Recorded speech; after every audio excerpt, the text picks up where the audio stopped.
Our next segment today is Life as an Astronaut. We're lucky enough to have, I believe I've seen 6 astronauts in the room. 4 of them will be joining us up here.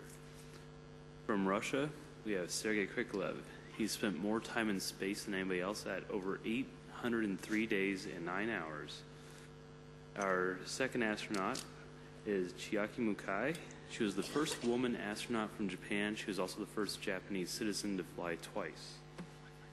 Third is Jean-Francois Clervoy. He flew 3 shuttle missions, including 1 servicing of the Hubble Space Telescope. And our fourth astronaut is Yi So-yeon, the first astronaut from the country of South Korea. Astronauts, please come join us.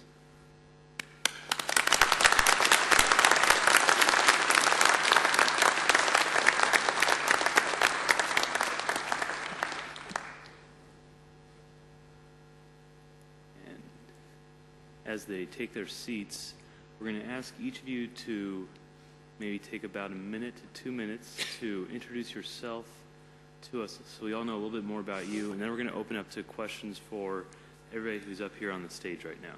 So, Sergei, if you'd like to start since you're on the end. And to talk about missions, I'm afraid it takes too much time.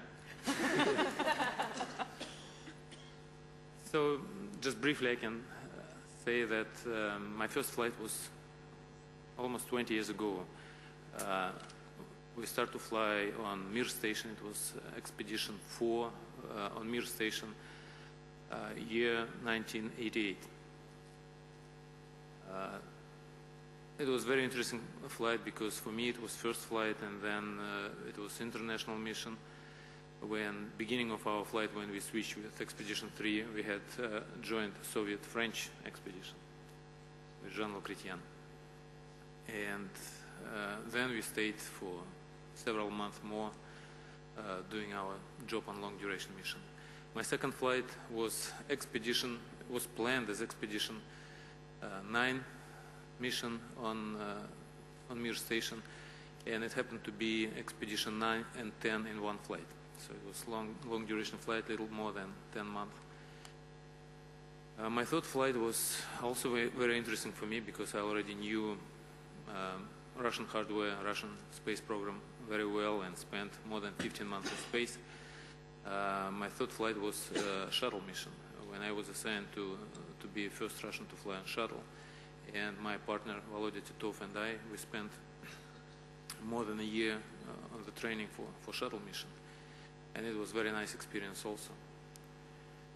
Fourth flight was first assembly mission when decisions were made to build the station, and I was on the crew that put first two pieces of International Space Station together. And Bob Caban and I opened the hatch for the first time and together float into the station. It was a very interesting flight and very good memory.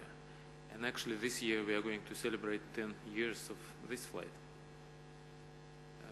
Fifth flight was very interesting again because it was Expedition 1, first long duration mission on ISS. And most recent flight was Expedition 11 on ISS. I was still in flight about 3 years ago. And the next one? See, we a little bit superstition in our business, so I would prefer to tell about next mission when I return back.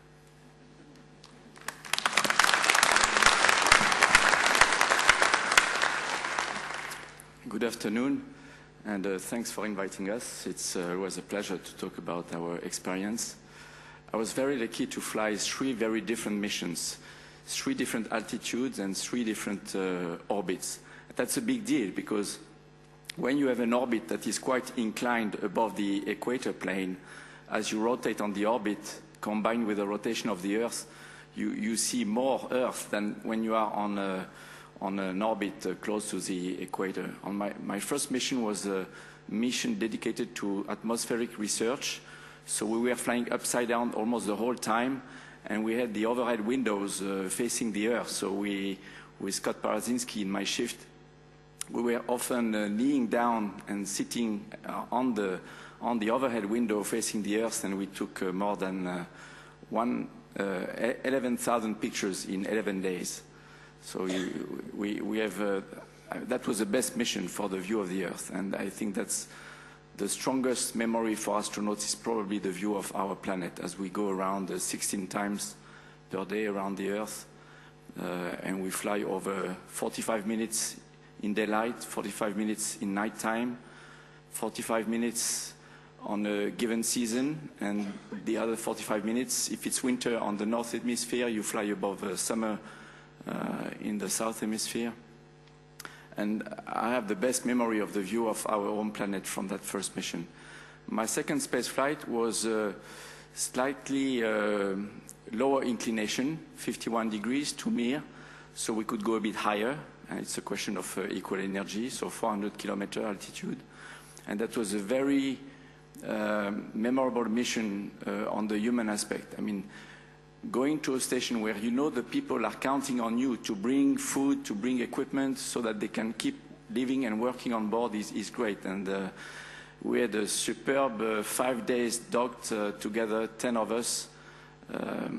I even went to the cinema on board because when I came in Mir, I saw a lot of videotapes on the side, and I told Vasily, the commander of Mir, we can watch a movie here? He said, yes, when you want, you tell me.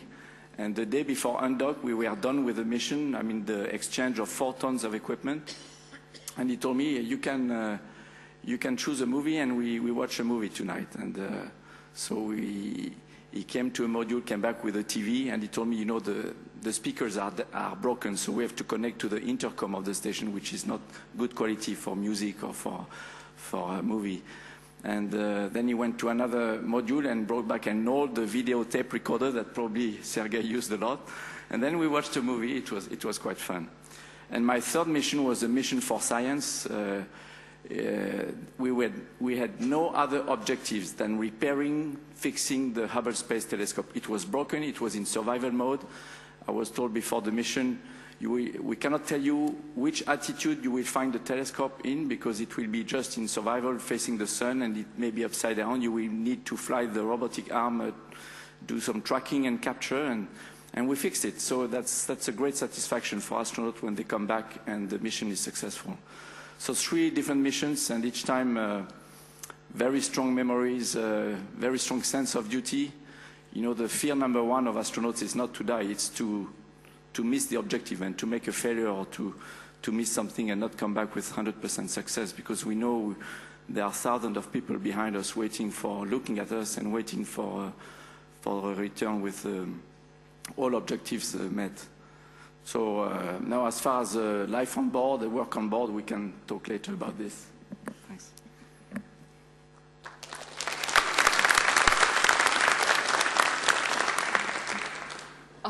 Good afternoon, everyone.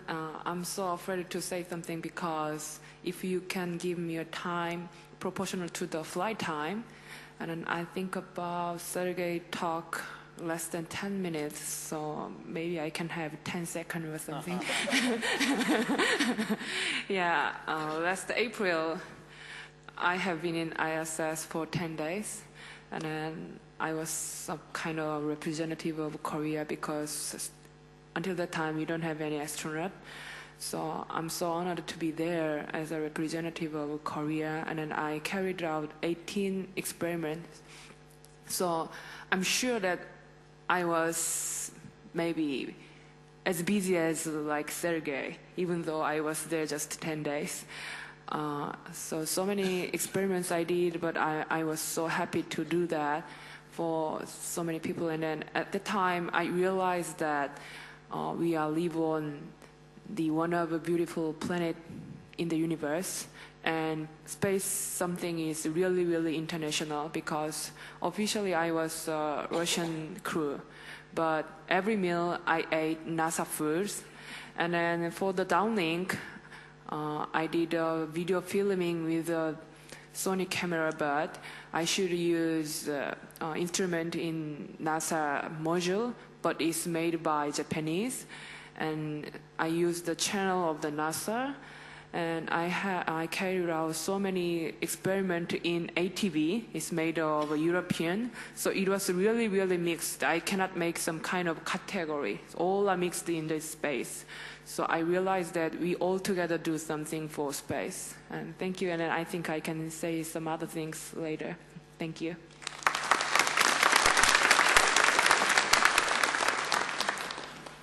Good afternoon, everybody, and thank you for your invitation.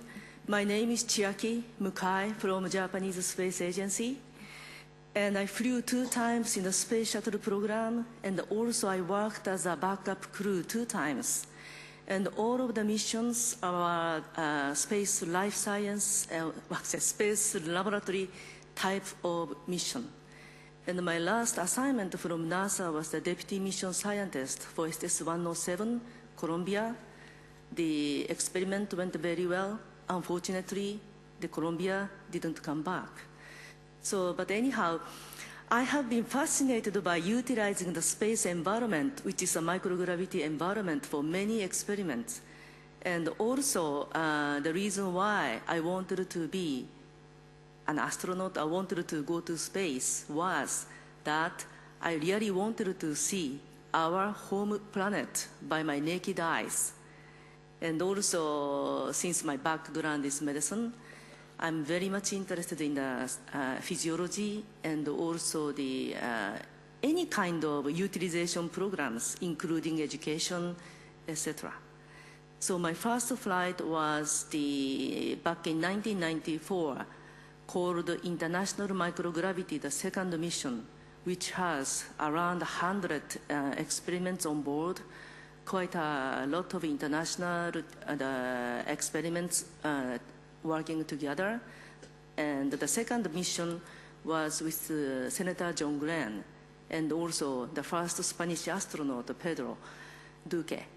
And the second mission was also very much interested in it, because we are trying to find out the differences between difference and similarities between the aging process and the physiology. So I think I'm still fascinated by quite a lot of possibilities which gives us from the space environment. So that's why I'm very happy to be working for this program. Thank you.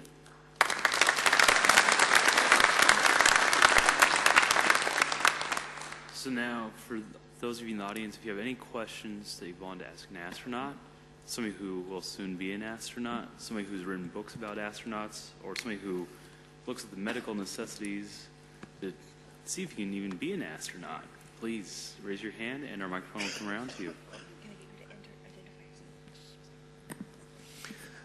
Edmond Buckley from Scotland. Can you tell me how it felt the first few minutes back on Earth? I think we have 4 probably different viewpoints on that, so why don't each of you just take 30 seconds. And what did it feel like when you came back to Earth? First few minutes after you left. Yeah. I felt I was lead. I felt I was very heavy. I was sitting behind the pilot on my first return, holding a camcorder to film, to take a video of the entry through the front windshield. And every 10 seconds, I couldn't hold my arm. It was too heavy. And once I lay on my bed for the first time, that same day of landing, I had the feeling that I was making my bed like a U. I was lead, but in fact, I was just my weight normal. Actually, the feeling after short duration and long duration flights are different, and as you can imagine, after long duration flight, your muscles get so used to weightlessness that it's really, you mention this gravity all the time. You see that everything is falling down, you have to put efforts to move everything up. But I think, and again, it's different from flight to flight, but I remember probably first feeling after landing is feel of relief of responsibility we had during our long flight. Maybe all you guys know that I had a ballistic re-entry. So during I have a high G, my onboard document is too heavy. So just after landing, and then all stuff is falling on my face because I was down. So Peggy asked to me who is up and who is down. So I said, maybe I am down because all stuff's on my face. And then at the very after time, it was really surprising because just after landing, Yuri started to move and open the hatch and then get out of the Soyuz. It was really surprising. It doesn't take less than 10 minutes. And then he said to me, please try to get out of the Soyuz. And then I said to him, I can't because all the document is too heavy, because at the time I couldn't realize it. I just in the 1G. I feel like 8G or 9G. So, oh, it's too heavy. And then he said to me, no kidding, it's not that heavy. Yeah, it's not. So take off all the onboard document, and then he pulled me out. And then I'm taking off the Soyuz, and it was more ridiculous because so many people around us because they think we are alien or something. And then they stare at me, and then they stare at Yuri, and then but they cannot come to us because they feel a little afraid.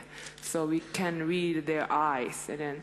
But after we taking a rest around the Soyuz, and then maybe they guess we are dead. So they come to us and then just started to touch, and then we move, and then they surprise and then get back already. So I think it was a really unique experience, and it was really fantastic. And then finally I tried to talk them, I'm not an alien, I'm just an astronaut.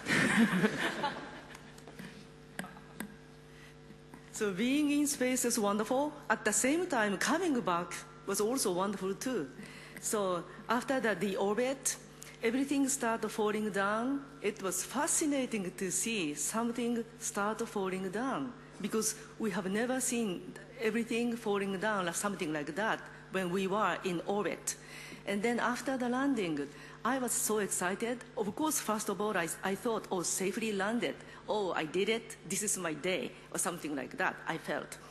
And then after that, everything felt so heavy. Like even the small size of the paper, I sensed the weight, like, oh my God, this paper actually has a weight.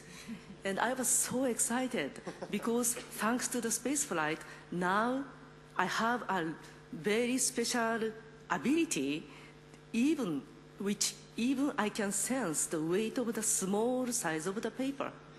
But of course, human body has a great adaptability to the new environment soon, so I lost that great potential to feel the paper size of the paper weight.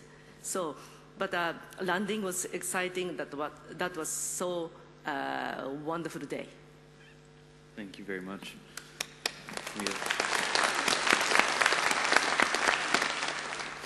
Hi, my name is Christopher Lowe. I'm from England. Like many others, I'm sure, I'd like to be sitting where you are in a few years' time. My question to all of you, again, is before your first flight, if you'd have been told it was only going to be a one-way ticket, would you still have gone? If it's one-way ticket? Oh, I got it. It's easy to. If it's one-way ticket, I would not go. I need a round of tickets. If it's one-way ticket to rejoin my family who is already based on the moon or on Mars, yes, I go. But if it's a one-way ticket to go nowhere and die somewhere, no, I don't go. Probably there are different view at this subject from professionals and non-professionals, because I know that some enthusiasts can say, well, send me to moon and I don't care if I return back. As professionals, we never think this way, because this is our job to make it not only for us but for people who go after us. And if someone will fly with a one-way ticket, it probably wouldn't help us to develop this move. That's right.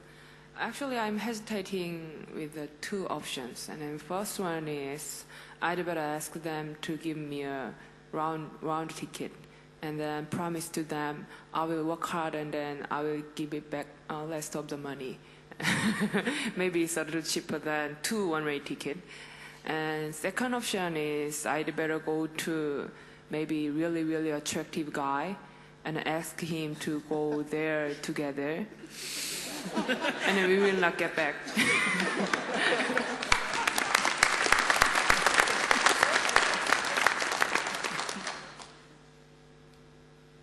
Hello, my name is Sanjay Som from Geneva, Switzerland. My question is to Jean-Francois Clervoy. You mentioned you were watching a movie on Mir. Could you tell us what it is and would you recommend it? It was Outbreak with...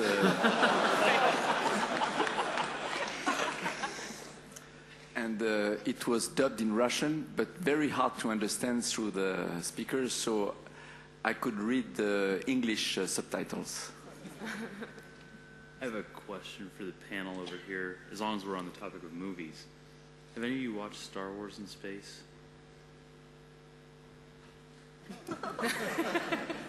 No, but I would take the DVD if I was going for a long duration mission, yes.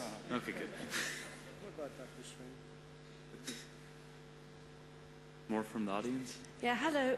My name's Yolanda Edwards. You all speak English very well, but I wondered how you actually manage in terms of communication. Do you all have to learn English, and how do you go about maximizing the way you communicate amongst yourselves?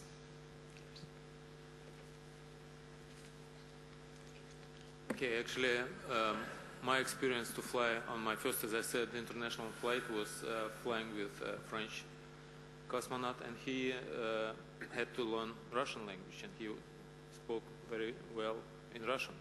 My second flight was with British astronaut, and in the middle of the flight, Austrian astronaut came. So I would like to learn all languages of people I flew with, but unfortunately, in this case, I wouldn't have any time for training for spaceflight. So I think the tradition we had before was that hosting country will teach guests with their language. When I was training for shuttle flight, I had to learn not only English language, I had to learn NASA language because it's really different. I remember surprise of my friend when they came to Russia and saw a book of acronyms, not book, several pages of acronyms we use in our program. And I can understand how difficult it was to handle not only the language itself, but also all this special technical jargon. Then I faced exactly the same when I came to NASA and started to learn NASA jargon. But in flight, now for International Space Station, each of us study each other language. Americans study Russian language, we study English language. And among ourselves, of course, no one is perfect in each other language, but as a crew, I think we're close to be bilingual. So if ground tell us something, and through static and noise on the station, we can't understand something in foreign language, then your partner will help you. And vice versa, if someone was told from Russian mission control and he did not understand, I can explain it to him. So as a crew, we were almost bilingual, but among ourselves, we spoke, we had another jargon word to speak Runglish, mixture of Russian and English language, and if I can't find good word in English, then I can say Russian and my partner will understand, and vice versa. So we spoke a mixture of languages. And if you are not neither Russian, neither American, then you need to be trilingual. Actually, in Europe, the position is very simple. English is a must in the astronaut selection, and once you are selected, you need to learn the other language. You need to learn both Russian and English well. All European astronauts master English and Russian because the only seats that are available for European astronauts to go in space today are either a seat on the space shuttle or a seat on the Soyuz.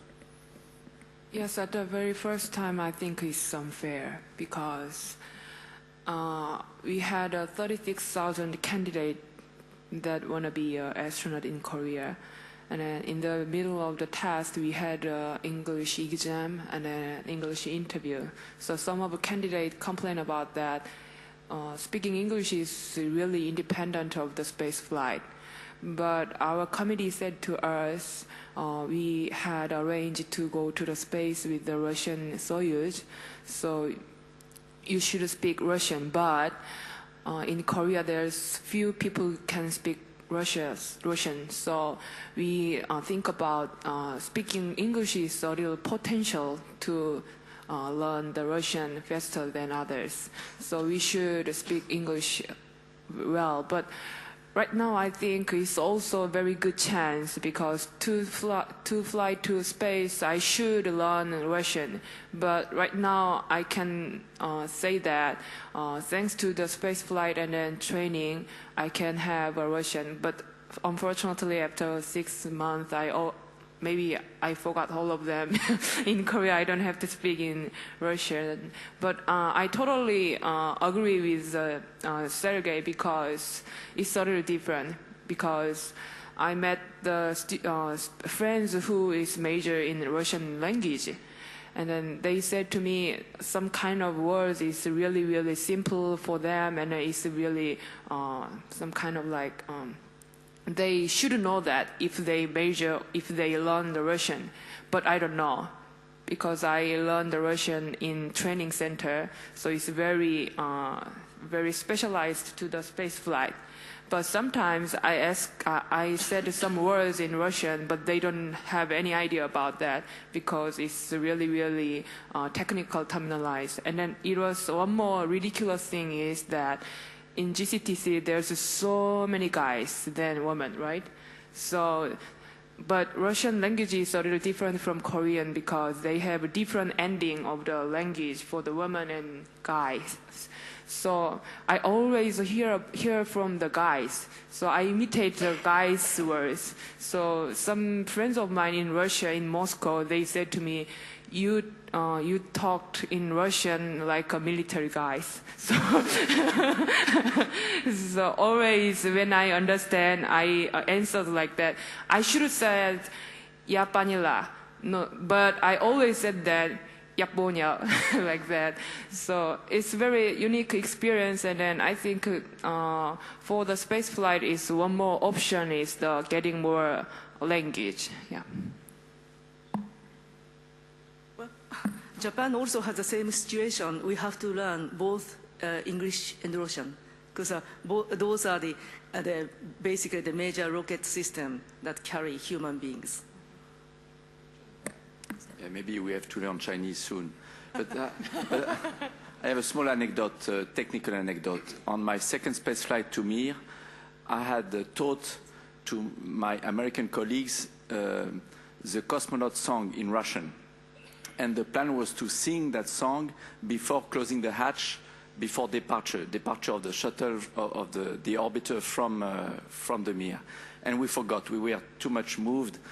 And as we stationed 400 feet away from Mir for a test of a rendezvous sensor, we realized, by the way, we forgot to sing the song. So we decided to sing through the radio that is on board Atlantis.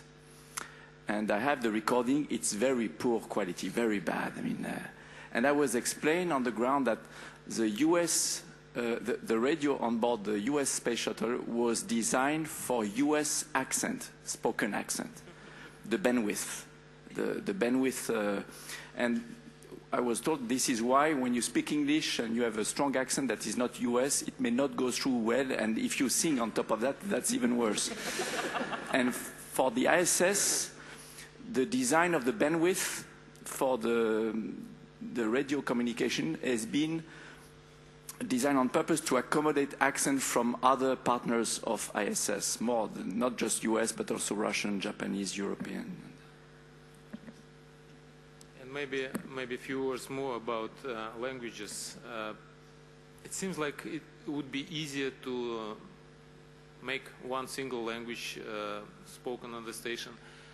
But what we found when we start preparing actually to our first mission, that sometimes to have two different languages is not because of the pride of each country or pride of crew members to use own language. It has very big technical reason. Like if you fly on Soyuz, all procedures, not only procedures, libraries of technical books are written in Russian. So if you start to translate it, this is a very high probability of mistakes. So we decided that when we fly Soyuz, we speak Russian. When we fly shuttle, we speak English. On the station, we have mixture of languages. But being able to read both languages, I remember, I think for this first assembly mission, I was asked, well, you're flying on shuttle, so you will be provided with English procedures. Do you want to have something translated to Russian or not? And I said, no, I don't want to, because sometimes if you have basic knowledge of the language, it's better if you read original text, rather than you have translation and you have mistakes in this translation. So for a while, probably we will stay with at least 2 languages. Maybe we need to learn other languages soon. Thank you. We have time for probably 2 more questions. They're short questions. Okay. Hello, I'm Jack Dove from England. My question is, with the short amount of time Virgin Galactic will offer during flights for weightlessness, 5 or 6 minutes, and it's, I've seen in many ways astronauts enjoy zero-G, doing aerobatics or looking out the window. I mean, do the couple who plan to celebrate their honeymoon in space, will they be driven? Will they be driven by? Do you feel you'll be driven by the clock in any way, or do you already feel or do you already have some way planned out to enjoy the zero gravity, or do you feel to just I think we're getting the general gist. Yes. It's wonderful to see the masterful United Kingdom understatement try to grapple with the concept in a public endeavor. I think that we might smooch, but I think the main point is just enjoying the view, but my wife can provide her own answer.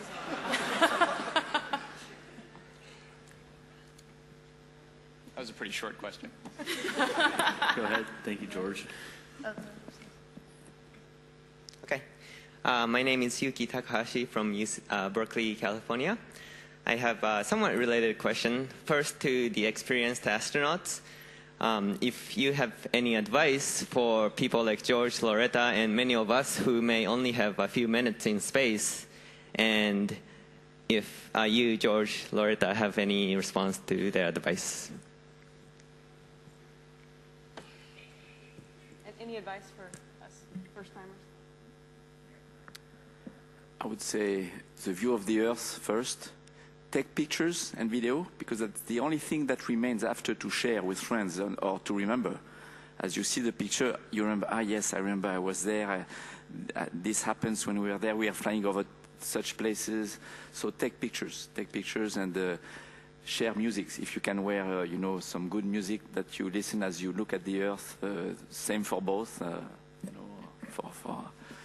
Music is important, and it's only after my first flight that I was told that we can actually have small loudspeakers, so you don't need to have your earpiece all the time to have music with you. But it's nice to hear some music you like when you work hard or when you just eat and look at the window.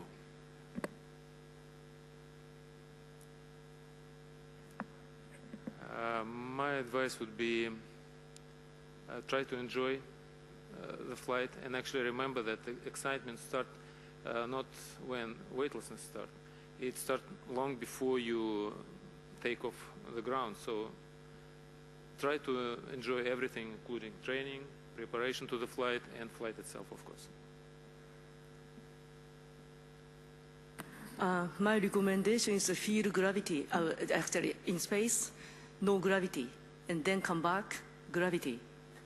So that is the one that, of course, other than you can see the beautiful home planet. So the gravity issue and also the CD, the Earth, is the one that I really would like to recommend. Yeah, okay. I totally agree with Jean-Francois, because all the instructors said to me, don't be shy to ask to take a photo to other astronaut. But actually, in ISS, sometimes I'm hesitate to ask other people to take a photo of me because they look so busy. But until now, I regret sometimes because I should have taken a photo in some place, but at the time I'm afraid to ask because they look so busy. But I should ask because I should have that photo. So please, I don't think it will not be a reason to fight each other. So please ask anytime if you want to make a memory, you should take a photo. Thank you. Maybe one more thing is take a small radio recorder, MP3 recorder, and keep it recording on all the time and talk. Express yourself also verbally as you are experiencing this flight and from the launch, like Sergei says, because the sense of power when you launch is a strong feeling. Maybe not as strong for suborbital that orbital, but when the rocket engine will ignite, you will feel it, and you should say you should say something and record it. That's great. Thank you very much. We'll do one last question. There's somebody sitting down way in the back. The person just raised his hand. I've seen you raise your hand about 5 times, and they never got back to you. So we're going to take that, and I believe there's another plenary session right after this in here, so we're going to have to wrap up.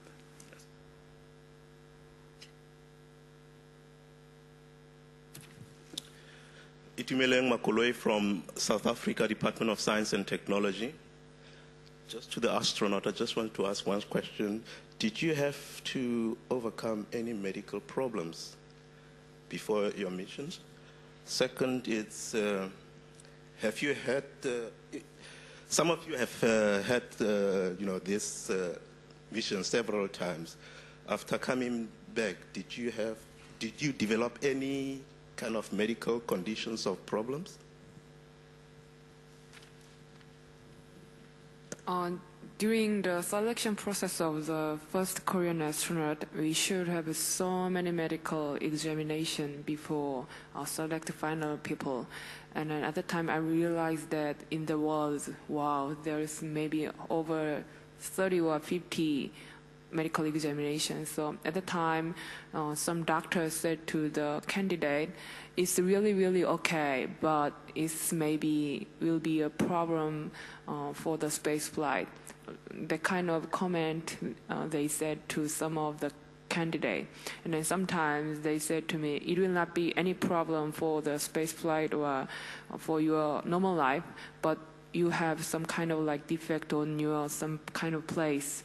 So I also waiting for the kind of comments from doctor, but for 1 week for staying in hospital, no doctor said to me, you have some defect or you have some problem on my body. So thank God. And then I should appreciate to my parents because I'm totally healthy. So many times in my school time, all my friends around me said to me, you are so heavy, you are so fat, and you are so healthy like that. But I couldn't believe that. But after that kind of selection process, I should believe I'm so healthy. And then I have one more weird medical problem in my mind, in my body, because whenever I went to the hiking with my friends and then camping, I have no motion sickness in my bus and then train. But whenever I have a business trip, I always have a motion sickness in airplane, in train, in bus.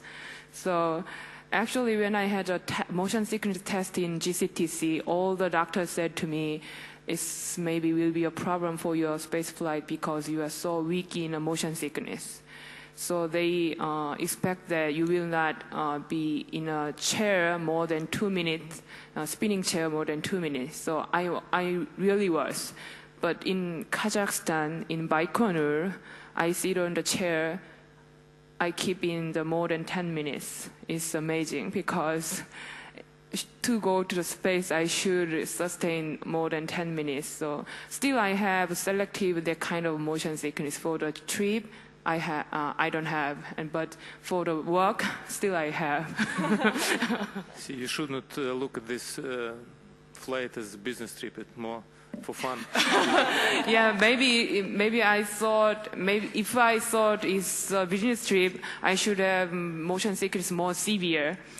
So all the doctors estimate that I will have a motion sickness more than 3 days, but actually I had less than 2 days. So I think it's not a business trip. You know that actually, since my background is medicine, so I have to clarify the question that you addressed. Like, I think this issue is much better explained by the Melchior. But situation is, you know that the disease-like situation that all astronaut, cosmonaut may have is different from the disease or the medical problem. I don't know if you are asking the medical problems that will prevent us to pass the criteria or not.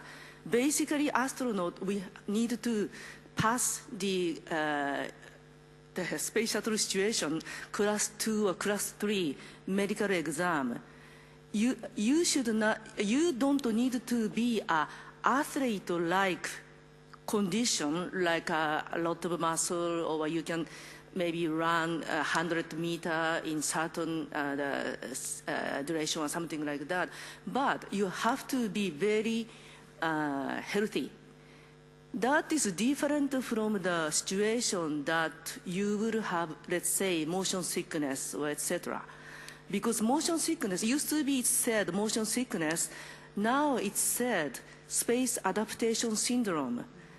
Like, for example, everybody, even if you say, I don't have jet lag, if we examine your body system, temperature is different, and also everybody should have some jet lag, more or less.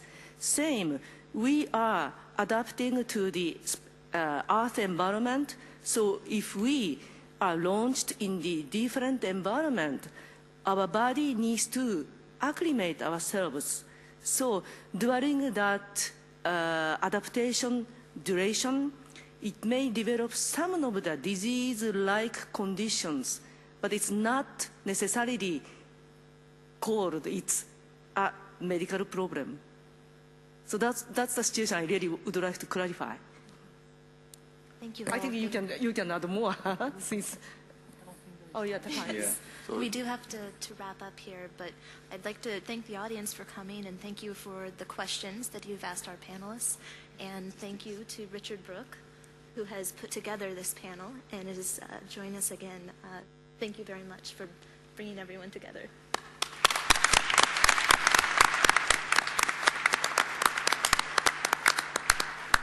Yes, let me add my sincere thanks to the whole panel. We really do appreciate such an entertaining couple of hours. You've done us proud. Thank you.